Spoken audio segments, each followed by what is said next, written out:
The email came on a Tuesday, not a Monday when you brace for bad news, nor a Friday when you can at least lose yourself in weekend plans. It arrived on a random Tuesday afternoon, right in the middle of preparing for the biggest client pitch of my career. The subject line was empty, just an attachment. I almost deleted it as spam until I noticed the sender. Olivia Martinez, Dan's secretary. Before we dive back in, let us know where you're tuning in from. If this story resonates with you, don't forget to hit that subscribe button because tomorrow, I've got something even more special lined up just for you. Battles to come. We should go, Alex said once we'd secured everything we needed. Marcus would likely return with his own attorney, and I wanted to avoid another confrontation today. Driving away from the office, my phone exploded with notifications. Texts from Marcus, calls from board members, anxious messages from Emma about company accounts, and finally, an email from Robert Stanton to all staff and board members. Emergency notice. Due to suspected unauthorized financial activity, all Eastbrook and Clay employees are asked to refrain from accessing company systems until further notice. An emergency board meeting will be held Monday at 8 a.m. Attendance mandatory for all executives and department heads. They're spinning this against you, Alex said as I read the email aloud, making it sound like you did something wrong. That's Marcus, reshaping the narrative to make himself either the hero or the victim. I stared out the window as the city blurred by. What now? We prepare for Monday. The meeting will be rough, but with the court order and evidence, you have leverage. And we file divorce papers first thing Monday too. Will I lose my job? I asked quietly. Possibly, Alex said. But if these documents are true, the company as it is may not survive. What matters is securing your share and protecting your reputation. Back at Sarah's apartment, she was waiting anxiously. What happened? You've been gone all day. I recounted Olivia's revelations, the court hearing, the confrontation with Marcus. Sarah listened, squeezing my hand in silent outrage. That bastard, she said. I always knew he was selfish, but this is sociopathic. I'm not even surprised, I admitted quietly. Looking back, the signs were always there. Him taking credit for my ideas, making business decisions without me. I didn't want to see it because I loved him. Because you believed in the partnership, Sarah said. Because I was a fool. No, she said firmly. Trusting your partner doesn't make you a fool. It makes him a betrayer. My phone rang. Marcus again. 5th call in an hour. I silenced it. You should rest, Sarah said. Monday's going to be intense. Sleep didn't come. I lay awake, replaying our history, our marriage, the business partnership, searching for where it all went wrong. Was it starting Eastbrook and Clay? The ownership restructuring? When he hired Olivia? Or even earlier, when his charm blinded me to his ambition? Sunday morning offered brief peace. Sarah and I had breakfast far from our usual spots. I kept my phone off, wanting a few hours free from Marcus calls and worried colleagues. For a moment, I could just be. But by afternoon, reality intruded. I needed to prepare for Monday's meeting, review evidence, develop strategy. Turning on my phone, I found 17 missed calls, dozens of texts, and an urgent email from Lisa in HR. I called her from Sarah's landline. Emma, thank God. Where are you? Are you okay? Lisa asked urgently. I'm fine. What's happening? Chaos at the office.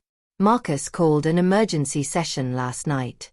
They suspended your access to company systems pending investigation into financial irregularities. My stomach sank. They can't do that. I'm an owner. I know. Officially, the story is you diverted client payments.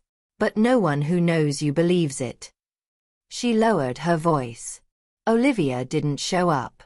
Marcus said she called in sick, but her desk's cleared out.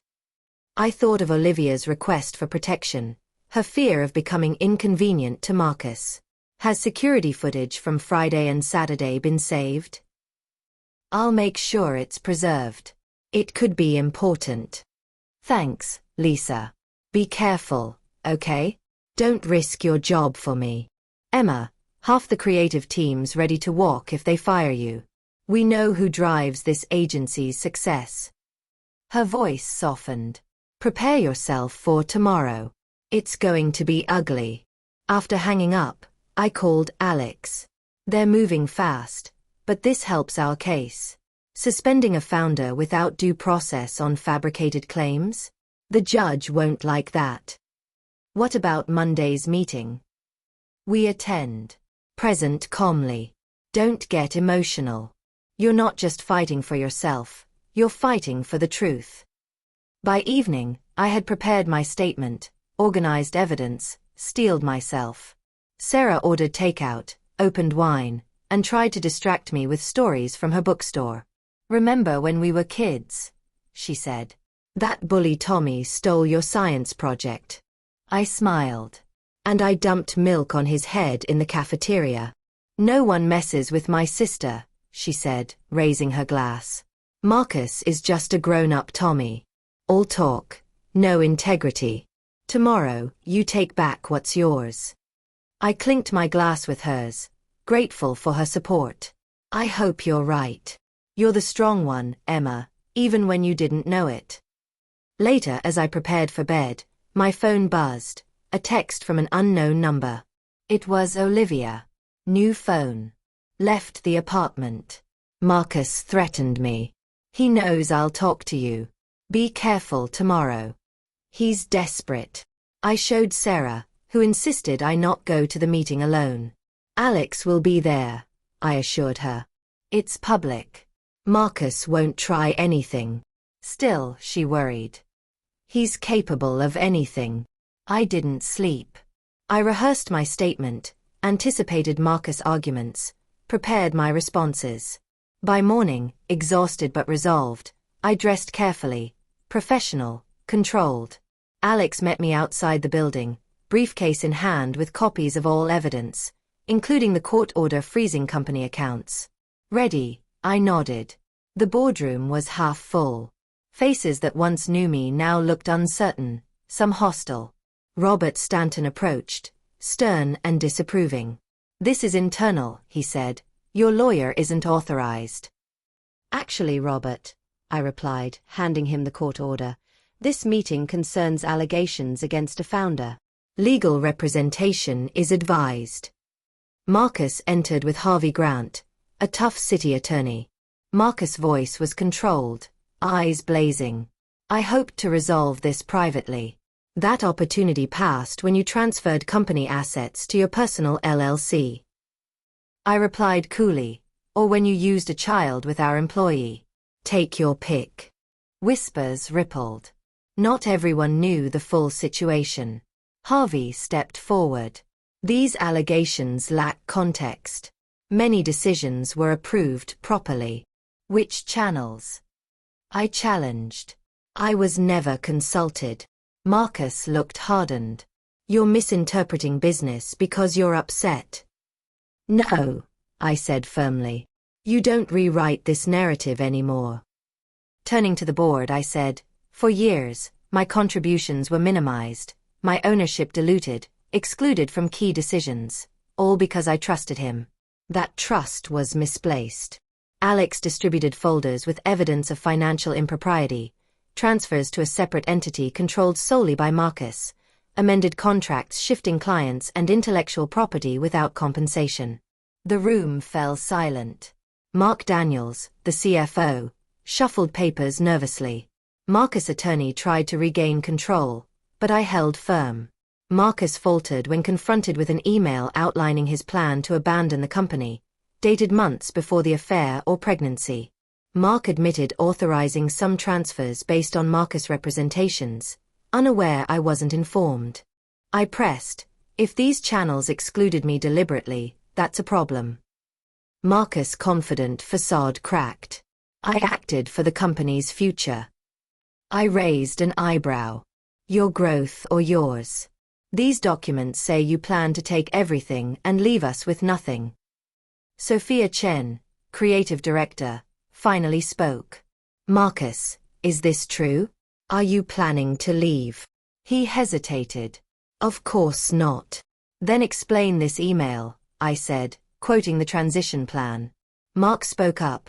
I authorized transfers based on Dan's misleading assurances. I regret not verifying with both founders. Marcus' attorney suggested adjourning. Alex opposed. We welcome a review, but it must include independent forensic accountants. Robert looked to Marcus. His fury was controlled, options shrinking. Finally, he agreed. Fine. But the freeze remains until Tuesday's hearing. The meeting ended with an uneasy truce. A special committee would investigate. Company accounts stayed frozen, with essential operations supported by board members. As the boardroom emptied, I organized my papers calmly. Sophia approached, worried about the team's morale and client deadlines. I assured her, we survive. We still have talent and clients. She agreed to shield the team from politics, keep them focused on work, and document contradictory instructions. Later, CFO Mark Daniels admitted being misled but insisted on telling the truth to the committee. We planned the accounting review for Tuesday. Between calls and preparations, the stress was relentless. Yet amidst the chaos, I felt a new clarity, ready to reclaim my company and my story. Tuesday arrived with a heavy weight. The early morning courthouse hearing was the next battlefield. Alex picked me up at dawn. We filed an emergency motion seeking to block Marcus from making any structural changes to the company until the full investigation could be completed. The judge listened patiently as Alex outlined how Marcus, under investigation for serious financial improprieties, was attempting to reshape the company to his advantage. Moving pieces, covering tracks, and undermining the court's freeze on company accounts. Marcus' attorney argued that as CEO, Marcus had the right to make operational decisions to maintain stability. But the judge wasn't convinced. Given the weight of evidence and potential damage, she granted our injunction. No organizational changes, no firings, no shifting of assets until the court fully reviewed the case. Relief washed over me. The first legal victory of the day. Next, we headed to the police station for my meeting with Detective Rivera from the Financial Crimes Division. The sterile room felt cold, but I was prepared. I handed over all our evidence, including transaction records and emails proving Marcus' attempts to siphon assets to Horizon Ventures, the secret company he'd created. Detective Rivera listened carefully, noting the complaint against the company had been anonymous but detailed. He agreed it seemed like a tactic to create confusion and delay the legal process. Are you worried Marcus might try to implicate you? Alex asked quietly once we were alone. I nodded. He's desperate enough to try anything.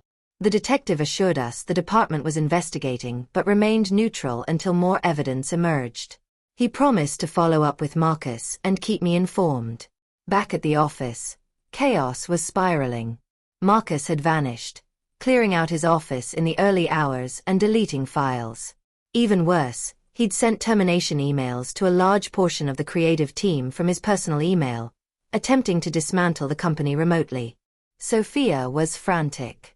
This is a nightmare. People are terrified, morale is at rock bottom.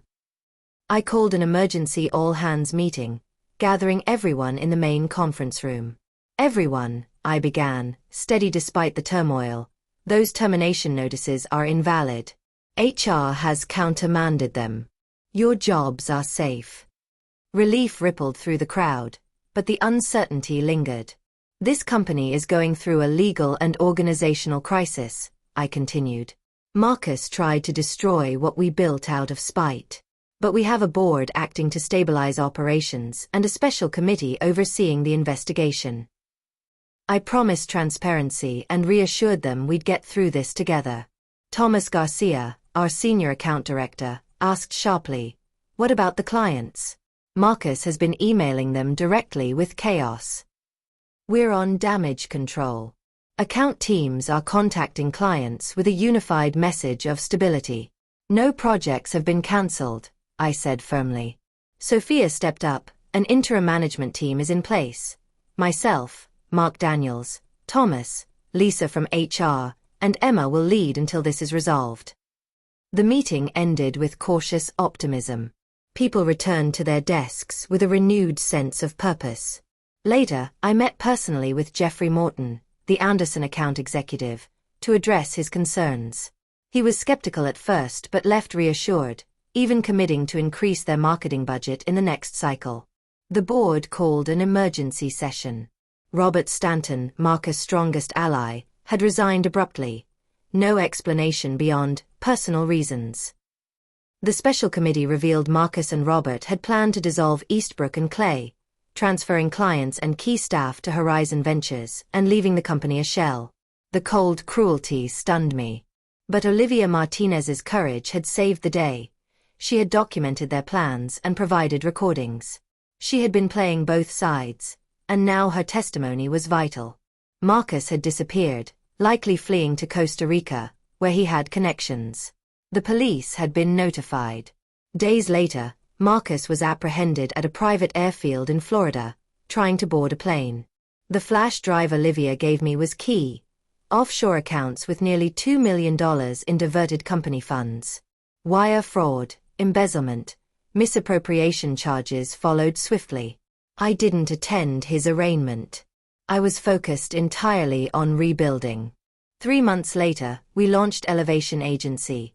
A new name, new vision, and new leadership. The office was open, collaborative, reflecting transparency and innovation. On stage at the launch event, I thanked the team who had stood by me: Sophia, Mark, Thomas, Lisa. I raised my glass. We've learned that true elevation comes not when the path is easy, but when we rise through adversity. This agency embodies resilience, transformation, and integrity. Applause filled the room. Later, Jeffrey approached with a sleek silver paperweight shaped like an upward arrow, our new logo and a symbol of fresh beginnings. That night, alone in the new office, I reflected on the journey. The divorce was finalized. The past closed, the future wide open. The sonogram Olivia had sent months ago sat beside my signed termination papers. Not symbols of pain but reminders of courage, truth, and rising from betrayal to triumph. Want me to tighten it up more, or flesh out any scenes? Let me know. You said. It's short. ChatGPT said. Got it. Here's a longer, more detailed part 2 that stays rich and immersive, around 8,000 characters. I'll keep the tension, the characters' emotions, and the plot moving, adding more nuance and dialogue. Here it goes. Tuesday dawned cold and gray, the kind of morning that matched the weight settling in my chest. Alex arrived early, sharp and ready, his briefcase heavy with legal papers. We headed straight to the courthouse to file an emergency injunction to block Marcus from making any organizational changes while the investigation unfolded. In the courtroom, the tension was palpable. Marcus' lawyer argued vehemently that as CEO, Marcus had the authority to make operational decisions, that his planned restructuring was necessary to maintain stability. But Alex countered methodically, presenting evidence of unauthorized transfers and a court order freezing the company accounts. The judge listened carefully, her expression unreadable. After what felt like an eternity, she ruled in our favor. No structural changes, no firings, no tampering with reporting lines until the full hearing on Tuesday. It was a small victory, but a critical one. Relief flushed through me, a reminder that justice could still prevail. Next was my meeting with Detective Rivera at the Financial Crimes Division. The sterile, gray-walled room felt suffocating, but I was determined. Rivera was professional and thorough, his demeanor neutral but engaged. I handed over the evidence: bank statements, email trails, operating agreements for Horizon Ventures, everything we had painstakingly gathered. He acknowledged the complaint was anonymous but detailed, clearly designed to create confusion. This seems more like a business dispute than a criminal matter at this stage, he said, but we'll investigate everything thoroughly. I explained how Marcus had tried to shift blame and implicate me, weaving a web of deception. Rivera nodded, then asked if I feared Marcus might try to frame me. I didn't hesitate to say yes. Alex stayed beside me throughout, ready to intervene if needed. Rivera promised to contact Marcus and keep us informed. It was the first step in what felt like a long road. Back at the office, chaos awaited. Marcus had disappeared, clearing out his office at 4 a.m., deleting files, and sending termination emails to dozens of staff from his personal email. Panic was spreading fast. Sophia met me at the entrance, her face tight with worry. "Emma, it's a nightmare here. People are scared. The morale is plummeting." I gathered everyone in the main conference room within the hour. The room was packed, a mix of tears, anger, and confusion on every face. "Listen carefully," I began, my voice steady despite the turmoil inside. "Those termination notices you received are not valid. HR has officially countermanded them. No one has been fired. Your jobs are safe." A ripple of relief passed through the crowd, but uncertainty lingered. "We're going through a tough legal situation," I continued, locking eyes with several department heads. "Marcus tried to destroy what we built, but the board has acted quickly to stabilize operations. A special committee is investigating financial irregularities." Thomas Garcia, senior account director, stood up, voice tight with frustration. "What about clients? Marcus emailed them directly saying the agency is imploding." I nodded. "We're actively managing client communications. Account teams are contacting every client with a unified message. Projects remain on track, and the agency is stable." Sophia stepped forward. "An interim management team has been appointed, myself, Mark Daniels, Thomas, Lisa from HR, and Emma, to keep things running." The atmosphere shifted slightly, from panic to a tentative resolve. After the meeting, I met privately with Jeffrey Morton, the Anderson account executive. His skepticism was palpable, but I laid out the facts clearly.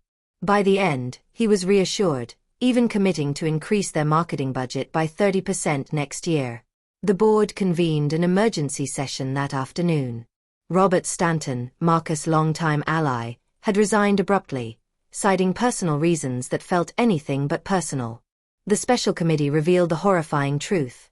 Marcus and Robert had plotted to dissolve Eastbrook and Clay, transferring key clients and senior staff to Horizon Ventures immediately, leaving the company to collapse under debts and liabilities. Gasps echoed through the virtual boardroom. The cold cruelty of it shook me. But Olivia Martinez's bravery shone through. She had recorded conversations and gathered documents, giving the special committee the smoking gun it needed. Marcus had vanished, possibly fleeing to Costa Rica, where he had ties. Police had been notified and were actively searching. Days later, Marcus was caught at a private airfield in Florida, attempting to board a plane bound for Costa Rica. The flash drive Olivia gave me held proof. Offshore accounts with nearly $2 million siphoned from company funds. Wire fraud, embezzlement, misappropriation charges quickly followed. I refused to attend the arraignment. My focus was on healing and rebuilding. 3 months later, Elevation Agency was born. A fresh start with a new name, a new vision, and a collaborative leadership style. The office was bright, open, and transparent, a stark contrast to the secrecy Marcus had fostered. At the launch event, I stood on stage, looking out over the faces of those who had stood by me. Sophia, Mark, Thomas, Lisa, the team that had carried us through. "We've learned that true elevation comes not when the path is clear, but when we rise above the obstacles," I said. "This agency embodies resilience, innovation, and integrity." Applause swelled. Later, Jeffrey handed me a sleek silver paperweight shaped like an upward arrow, our new logo and a symbol of transformation. As the room emptied, I lingered in the new office, thinking about the road ahead. The divorce was finalized. The past officially closed. On my desk sat the sonogram Olivia had sent months ago and the termination papers, symbols not of pain, but of courage and renewal. I locked them away in a drawer labeled closed. Outside, the city lights twinkled against the dark sky. I saw my reflection, strong, composed, and finally free. The glow from the launch party still lingered in the air as I returned to the quiet of the office the next morning. The open-plan workspace, filled with sunlight and fresh paint, felt different, not just because of the physical change, but because the weight of the past was lifting. Elevation Agency was no longer just a name. It was a promise. Sophia was already at her desk, poring over campaign strategies with renewed vigor. Mark was deep in spreadsheets, reconstructing financial forecasts that felt like blueprints for survival. Thomas was reaching out to clients, reinforcing trust one conversation at a time. Lisa moved among the teams, reassuring staff and smoothing the transition. The old Wilson-Peterson family had evolved, each member stronger and more united. But as the initial momentum built, the reality settled in. Rebuilding was not just about infrastructure or branding. It was about regaining trust, within the team, with clients, and most dauntingly, within myself. The morning was interrupted by an unexpected email, subject line, "For your eyes only." It was from Marcus's legal team. The message was brief but chilling, a final attempt to salvage some leverage. They proposed a mediated settlement, threatening that without cooperation, criminal proceedings could drag on for years, further harming the company's reputation. I stared at the screen. The past still reached out with a cold, familiar grip. But this time I was ready. I forwarded the email to Alex. Prepare a firm response. No negotiation without court approval. We're done playing their game. The message felt like closing a door, but I knew there were more battles ahead. This fight wasn't just legal. It was emotional, psychological, and deeply personal. One of my first acts as the new CEO was to launch a series of internal workshops. Not just about work, but about healing, trust rebuilding, conflict resolution, leadership development.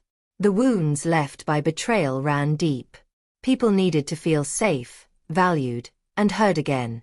Sophia led creative retreats to foster collaboration. Mark organized transparency sessions on finances. Thomas initiated client feedback forums to strengthen relationships. I hosted open door hours, inviting anyone to speak honestly about their concerns. It was humbling, eye-opening, and necessary. Leadership was no longer a title. It was a responsibility to nurture and protect. With the company stabilizing, I turned my attention outward. The marketplace was evolving rapidly. Our clients demanded innovation and agility, but also authenticity. They wanted partners who understood them, not just vendors, but collaborators. We launched a pilot program focused on sustainability and social responsibility, integrating these values into our campaigns. Elevation Agency was no longer just about rising above challenges, but about rising with purpose. Jeffrey Morton became a key ally, championing our work in industry circles and helping us expand into new sectors. His confidence was infectious. The Anderson account's renewed support sent a powerful message. Trust rebuilt can lead to greater heights. 6 weeks after the launch, a quiet knock came at my office door. Olivia stepped in, her hand resting gently on her growing belly. "I wanted to thank you," she said softly, "for believing in me, for giving me a chance to make this right." Her courage in coming forward had been pivotal. But she had more to share: documents, emails, evidence she had uncovered since fleeing the chaos. "This," she said, sliding a folder across my desk, "is the missing piece. Proof of offshore transactions tied to Marcus's personal accounts, funds siphoned beyond anything we'd seen before." My heart pounded as I skimmed through the files. The scale of the deception was staggering. But it was also the final nail in the coffin. I called Alex immediately. "We have everything we need for a final legal assault." Over the next 2 months, the wheels of justice turned relentlessly. Olivia's testimony was powerful, unassailable. The prosecution painted a clear picture of greed, deceit, and betrayal. Marcus's trial was swift. The courtroom buzzed with the story of a man who had tried to destroy the company, and everything around him, to save himself. The verdict was inevitable: guilty on multiple counts. The sentencing hearing brought a strange sense of closure. Marcus would face years behind bars, financial restitution, and public disgrace. But for me, the real victory was freedom. From fear, from doubt, from the shadow he'd cast. With the legal battles behind us, Elevation Agency entered a new phase. Growth was steady, culture vibrant. Our clients trusted us again, and the team was more united than ever. The vision that had once felt so fragile now pulsed with new life and purpose. I often caught myself smiling quietly at my desk, a mix of exhaustion and pride washing over me. The journey had been harrowing, but it had forged something stronger. I was no longer just reclaiming a company. I was building a legacy. And this time, it was mine. The weeks that followed the chaotic board meeting were some of the most challenging and transformative I had ever faced. The office atmosphere was charged with tension, but also with a cautious hope that things could turn around. The staff were trying to regain their footing after Dan's abrupt disappearance and the chaos he had unleashed. Many came to me directly, seeking clarity and reassurance. It was clear that this company had been more than just a workplace for them. It was a community, a shared dream, and they feared what its possible collapse might mean for their careers and lives. Each morning, I arrived early, sometimes before most of the team, to prepare for the day ahead and to meet with department heads and key clients. Sophia was a constant source of strength and creativity, rallying the creative team and keeping the energy alive despite the uncertainty. "We're climbing, Emma," she'd say with a wry smile, borrowing from the agency's new name, Elevation. "We just have to keep pushing." It wasn't just a catchy phrase. It became our mantra. We had survived the betrayal, but survival was only the first step. Now we had to rebuild trust, with our employees, our clients, our partners, and prove that the agency was not only intact but ready to grow stronger than ever. The client meetings were tough. Many were understandably wary after Dan's attempts to sabotage projects and the conflicting communications they had received. I made it a priority to meet personally with our largest clients, including Jeffrey Morton of the Anderson account. I could see the skepticism in his eyes when I first sat down with him, but as I laid out our action plan, reassured him of the team's stability, and detailed how we were safeguarding their campaigns, his posture relaxed. "Emma, I've always believed in the vision you brought to this agency," he said quietly. "Now more than ever, we need that vision." Behind the scenes, the legal and financial battles dragged on. The special committee's investigation was thorough, painstakingly uncovering layers of deception Dan had woven. Mark Daniels worked tirelessly with forensic accountants to trace the diverted funds, document the falsified contracts, and expose the offshore accounts. The depth of Dan's betrayal stunned me. It was not just about money but about control, about tearing down everything we had built to serve his own selfish agenda. But with each revelation, our position grew stronger. The court had extended the freeze on company accounts, protecting us from further damage, and the board's emergency powers allowed us to stabilize operations. I found a strange sense of relief in the process of unearthing the truth. Every hidden document, every forged email was a piece of the puzzle that helped restore my faith, not just in the company, but in myself. The personal toll, however, was undeniable. Finalizing the divorce was a painful milestone, an acknowledgement that the partnership, both marital and professional, was truly over. Yet amidst the sadness, I discovered a newfound clarity and resolve. The woman who had once felt overshadowed and silenced was emerging stronger, more certain of her worth and purpose. Elevation Agency began to embody more than just a business. We embraced values that had always resonated with me but had been sidelined in the chaos: transparency, collaboration, and respect. We launched a mentorship program for young creatives, aiming to nurture talent and foster diversity in the industry. We partnered with local nonprofits to support community initiatives, ensuring that our growth would be meaningful and responsible. One afternoon, Olivia called. Her voice was steadier, more hopeful than when we'd last spoken. She had relocated to Arizona and was starting a new chapter in her career. Despite the complicated history, I felt a quiet gratitude for her courage and honesty. Without her bravery, without her willingness to come forward, the entire company might have crumbled under Dan's schemes. "Thank you," I said sincerely, "for everything." In the quieter moments, when the buzz of the office slowed and the weight of the past lifted just enough to breathe, I allowed myself to reflect on the journey. The shock of betrayal, the legal battles, the personal loss, all had forged a new version of me. No longer was I the trusting partner blinded by love and ambition. I was a leader, resilient and focused, ready to forge a new path. The launch of Elevation Agency 3 months after Dan's arrest was a milestone of hope and renewal. The rebranding was more than cosmetic. It was a declaration of intent. New name, new vision, new leadership. The open concept office space reflected our values: transparency with glass walls, collaboration with communal workstations, and a rooftop garden symbolizing growth and renewal. As I stood before clients, staff, and industry partners at the private launch event, I felt a surge of pride and determination. This agency rises not just from success, but from challenge, I told the crowd. Not just from victory, but from resilience. Elevation Agency represents the power to transform obstacles into opportunities, to build something better from the ashes. The applause was warm and genuine. It was a moment that affirmed everything we had fought for.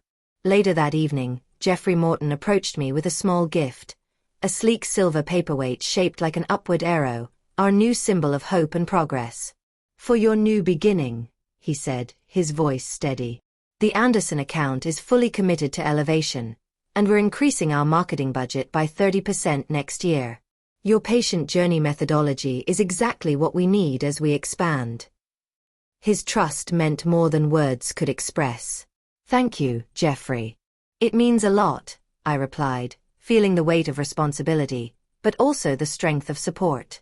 As the event wound down and guests filtered out, I found myself alone in the bright, open office. The space was filled with light, possibilities, and the promise of a fresh start. On my desk, the final legal documents dissolving Wilson Peterson Marketing lay beside the sonogram Olivia had accidentally sent months ago, the unintended catalyst that had set this chain of events into motion.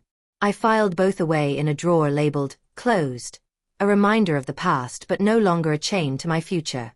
The night air was cool as I left the office and looked up at the city lights twinkling against the dark sky. In the reflection of the window, I saw a woman standing tall, professional, composed, unbowed. Emma Wilson was no longer a name overshadowed by others' narratives. She was singular, whole, and ready to lead on her own terms. The road ahead was still uncertain. There would be challenges, hard decisions, and moments of doubt. But I had learned that true elevation, true success, was not about avoiding hardship, but about rising above it. This was my story now. One of betrayal, yes, but also of courage, resilience, and the unyielding power to reclaim what was rightfully mine. And this was only the beginning. The first anniversary of Elevation Agency arrived quietly, yet it marked a profound turning point, not just for the company, but for me personally. The wounds from Dan's betrayal had not fully healed. Some days, the weight of everything lost pressed heavily on me. But beneath that heaviness was a steady pulse of hope and renewal. The agency had transformed in ways I never imagined possible. Our rebranding was more than just a new name and logo. It reflected a seismic shift in culture and leadership. We shed the toxic shadows of secrecy and control, embracing openness, collaboration, and integrity as our core values. The office was alive with energy. Open workspaces filled with laughter, creative brainstorming sessions, and genuine connections. The rooftop garden I'd insisted on creating became a sanctuary, a place for the team to gather, recharge, and dream bigger. Sophia was a powerhouse, relentlessly dedicated, inspiring the creative team with her passion and vision. Watching her nurture young talent and lead complex projects reaffirmed that Elevation was not merely surviving, it was thriving. Together, we rebuilt trust within the company and with our clients, many of whom returned after the chaos, reassured by our professionalism and commitment. Mark Daniels, once conflicted and hesitant, had become a vital pillar of strength. His scrupulous financial management and commitment to transparency restored not only the company's balance sheets but also its credibility. Under his stewardship, strict financial controls ensured that no one could manipulate the company's assets again. His quiet steadiness was a reminder that accountability and kindness could coexist in leadership. The special committee remained vigilant, overseeing the company with fairness and firmness. Their work reassured stakeholders that despite the turmoil, the agency's future was secure. Dan's name faded from conversations, replaced by talk of growth strategies and client successes. Clients who had wavered were returning, buoyed by our consistent delivery and renewed dedication. Jeffrey Morton's unwavering support symbolized this shift. The Anderson account flourished under the patient journey methodology I pioneered, a strategy now more vital than ever in a market craving authenticity and meaningful engagement. The finalization of my divorce from Dan brought much-needed closure. The legal separation freed me to fully own my identity, no longer overshadowed by his deception or defined by our fractured partnership. I reclaimed my name, my agency, and my future. My relationship with Olivia had evolved unexpectedly. What began as a strategic alliance had grown into a quiet solidarity. We shared the scars of betrayal and the fierce determination to protect the lives we were building independently. Her bravery had sparked the turning point for the company, and her strength inspired me to lead with even greater honesty and resilience. The sonogram I kept on my desk wasn't a relic of pain, but a symbol of choice and courage, a daily reminder that even the hardest journeys could lead to new beginnings. It symbolized life, but also the reclamation of power and the forging of something stronger from destruction. The nights were the hardest. When the office emptied and silence fell, memories whispered doubts and fears. But I no longer listened as a victim. I heard them as reminders of battles fought and won. I had learned to hold pain without being consumed by it, to let go without losing myself.